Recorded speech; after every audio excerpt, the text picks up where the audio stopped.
Welcome home. You're back quite early today. Well, yeah, I bought sushi for all of us to eat. I was surprised just by getting a reply from my husband, who had been ignoring me for over a month. On top of that, he was holding high-quality sushi. Something seemed suspicious. I became more suspicious and secretly swapped my sushi with my mother-in-law's. Oh my, it looks delicious. Let's dig in right away. Come on, eat up. To my surprise, even my mother-in-law started talking to me. There must be something going on. Convinced of this, I pretended to go to the kitchen to make tea, encouraging them to start eating first. Then, from behind the door, I watched their reactions. My mother-in-law, who ate the sushi, started shivering and coughing. Unbelievable words were uttered by them. My name is Susan, 29 years old. I got married to Ryan, whom I met through my father's introduction half a year ago. I grew up with my strict father who hates dishonesty and my gentle yet strong-willed mother. I am, to put it nicely, a serious person, or to put it badly, someone who can't adjust to the people around me. I have few friends, even after becoming an adult. I had no romantic experiences.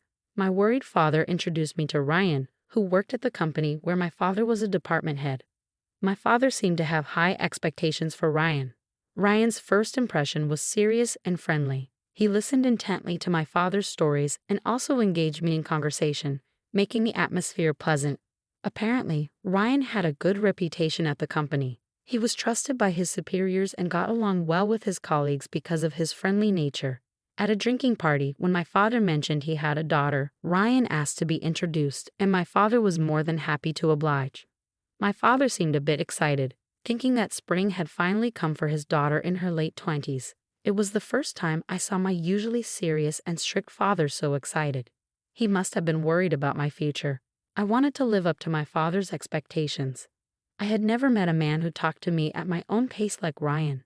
As we talked, I became more and more attracted to him, and after a few dinners together, we started dating. During our relationship, I visited Ryan's family home and met his mother several times. She, like Ryan, was friendly and considerate of my nervousness.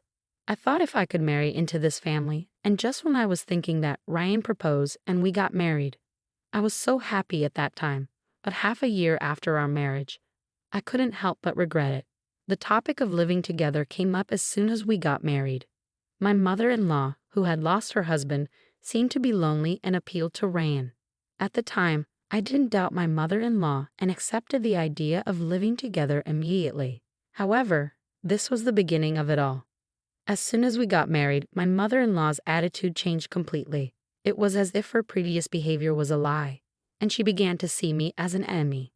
Susan, why can't you do anything right? Dinner is late, and there's so much food. There's no way we can eat all this. Please think a little. But yesterday you told me to make more dishes. I try my best to make them for you. What are you saying? It's my fault? No, I didn't mean that. Anyway, dinner time is at 6 p.m. Please be punctual from now on. You can't even prepare a proper meal. I never thought that someone like you would become my daughter-in-law. This kind of thing happened almost every day. My mother-in-law's demands changed constantly, and even if I tried to meet them, she complained about something else. It was the same this time. After finishing work and rushing home, I finished preparing dinner at 6 p.m.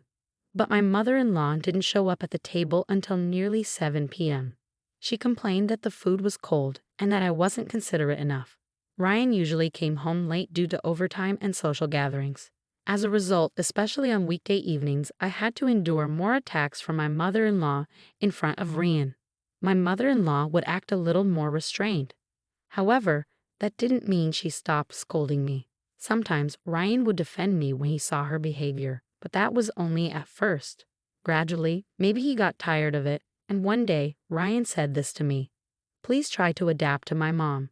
I was speechless at his words. How much more do you want me to do? I held back the urge to yell out, I want to adapt to your mother too, but her demands keep changing. Even if I try to adapt, I can't just be flexible. You're an adult. You should be able to handle that much. Ryan coldly dismissed me with those words. The friendly and serious Ryan I knew when we first met was nowhere to be found. The situation was getting worse and worse. Ryan started to side with his mother blatantly. He agreed with her complaints and laughed at me. His mother, on the other hand, directed a triumphant smile at me because her son was on her side. My mother-in-law and Ryan treated me like a maid. On weekends, they would go out together, leaving me with the housework. Or they would go out to eat together, even though I had prepared dinner. There were also times when Ryan brought home takeout just for him and his mother. The only reason I didn't leave their house was that I didn't want to worry my parents. My parents were delighted when I started dating Ryan. At our wedding, my usually serious father cried. I didn't want to disappoint my parents, who had such high hopes for our marriage and sent me off with their blessings. Besides, if something happened between Ryan and me, it would affect my father's reputation. So even though my mother-in-law mistreated me and my husband didn't stand by me, I decided I had to endure it and keep going. My only comfort was my pet cat, John. When I said I wanted to bring John, who I had bought before getting married, my mother-in-law didn't like the idea, but I insisted. Now, I'm really glad I brought him. After getting married, John comforted me countless times.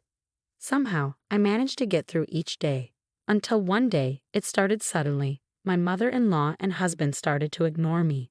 I was puzzled by the sudden change, with no warning or reason, no matter how much. I tried to talk, but I was ignored. Asking for a reason or trying to compromise was all in vain. Even when I tried to talk or did housework, I continued to be ignored. Then, 1 month later, Ryan, who usually comes home around 7 p.m. at the earliest, came home unusually early at around 6 p.m. that day. As I thought I would be ignored, I called out to him, "Welcome home. You're back quite early today."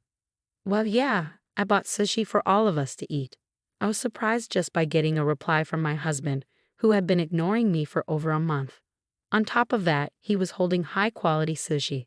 Something seemed suspicious. Before I could feel happy about him finally speaking to me and buying sushi, I wondered what on earth he was up to. As I found my husband's behavior strange, moreover, Ryan placed my share of the sushi on the table first. For the past few months, there hasn't been a single time when my husband prioritized me over his mother.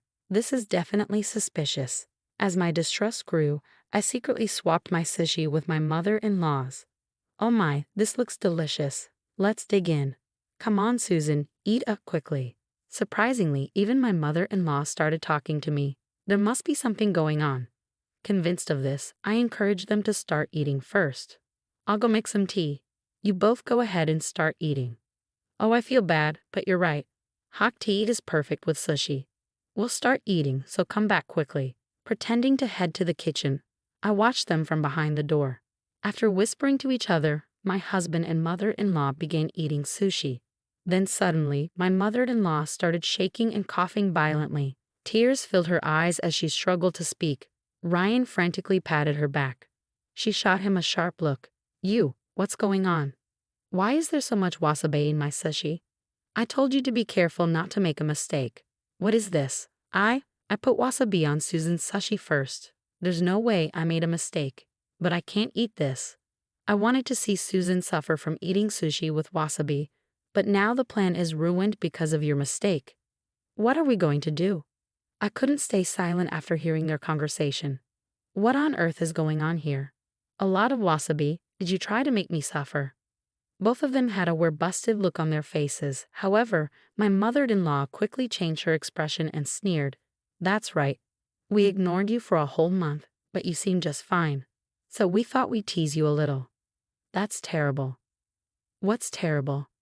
You should be grateful. Just act like a useless daughter-in-law and stay in the house." Even as my mother-in-law yelled at me, my husband didn't try to stop her. I couldn't take it anymore.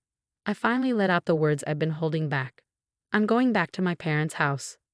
I gathered my essential belongings and put John into a pet carrier.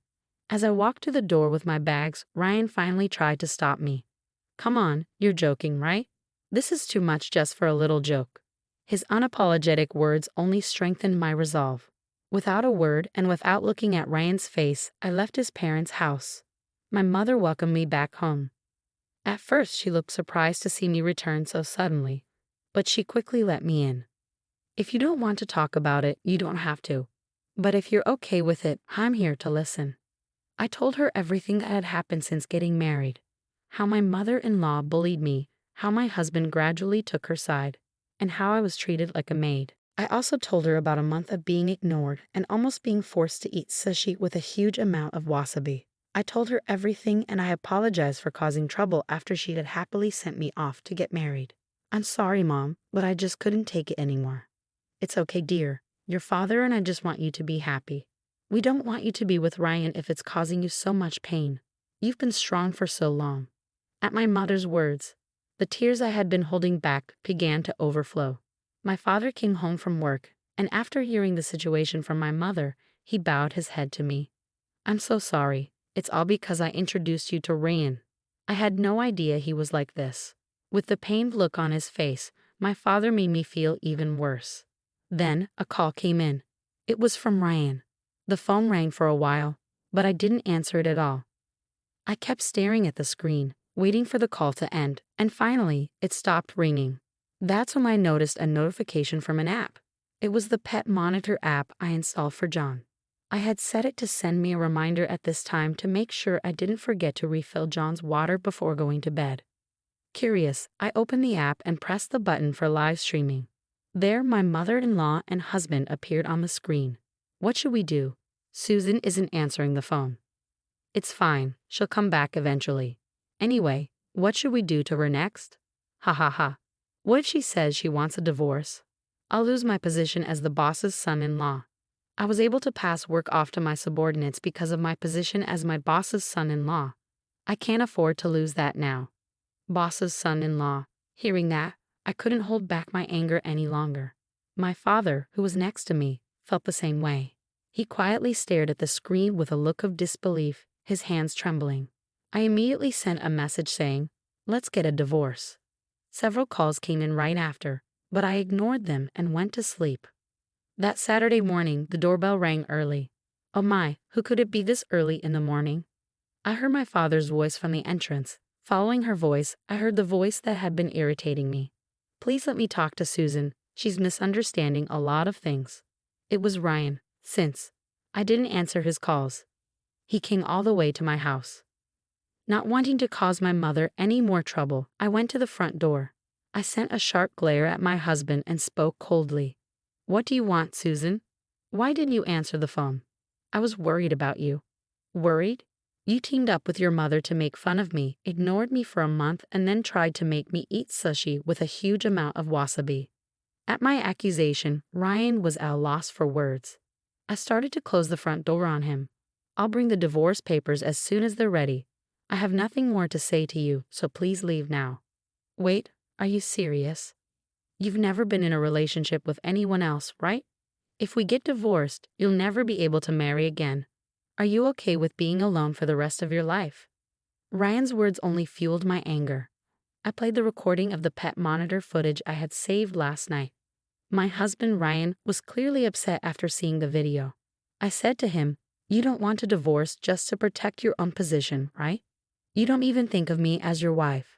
I'd rather be single than be with someone who doesn't care about me and abuses their power to oppress others." I showed a determined attitude. My mother nodded firmly at me, and then I heard my father's voice from behind. She's right, Ryan. After seeing that video with my daughter, I asked around at the company. It seems you were using your position as my son-in-law to not only push work onto your subordinates, but also make them do unnecessary chores, acting like a king. I guess I still have a lot to learn about judging people. Please wait, father-in-law. This is not what it looks like. It's my mother. Yes, it's all my mother's orders. She told me to harass Susan and use my position as your son-in-law to push work onto others. So you really were pushing work onto others. I was not only angry but also appalled that Ryan was trying to blame his mother for everything and exposing his own wrongdoings. Ryan looked at me with pleading eyes, but I exaggeratedly turned my head away. At that moment, I heard another annoying voice. Ryan, I came to help you. It seemed that my mother-in-law had come to help Ryan. But by that time, Ryan had already betrayed his mother. He pointed at her and said, "It's all her doing." My mother-in-law looked confused. What do you mean, Ryan? I came here to be on your side. Are you trying to make me the bad guy? You are the bad guy. It's all your fault, Mom. If you hadn't harassed Susan, none of this would have happened. We wouldn't be talking about divorce. And I wouldn't be worried about losing my position. Don't blame me. It's all your fault for trying to get rid of me. Both of them kept blaming each other, and my father, my mother, and I had no choice but to watch in astonishment. Their argument didn't seem to end anytime soon.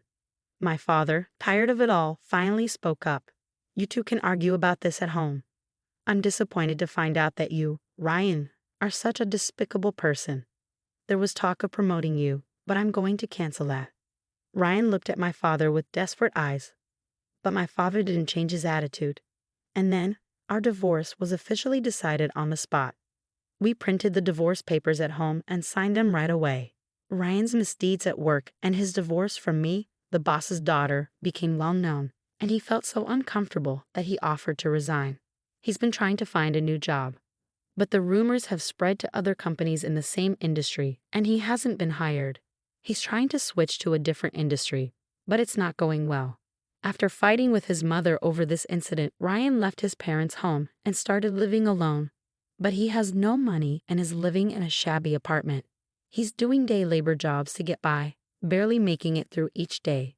His mother, who used to dote on him, is now living alone and feeling lonely. The neighbors found out about her mistreatment of her daughter-in-law, and she's living a life without conversation, receiving cold stares. I'm living with my parents again, just the three of us now.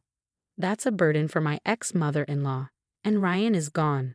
I can focus on my work better than ever before, and I've been given bigger responsibilities.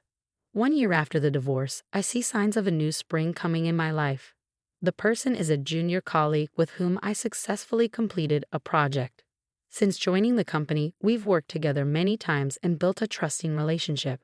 Until recently, we only talked about work, but lately I've been invited to meals. The other day, he asked me out. This time, I want to build a happy family, and I believe that with him, my wish will come true.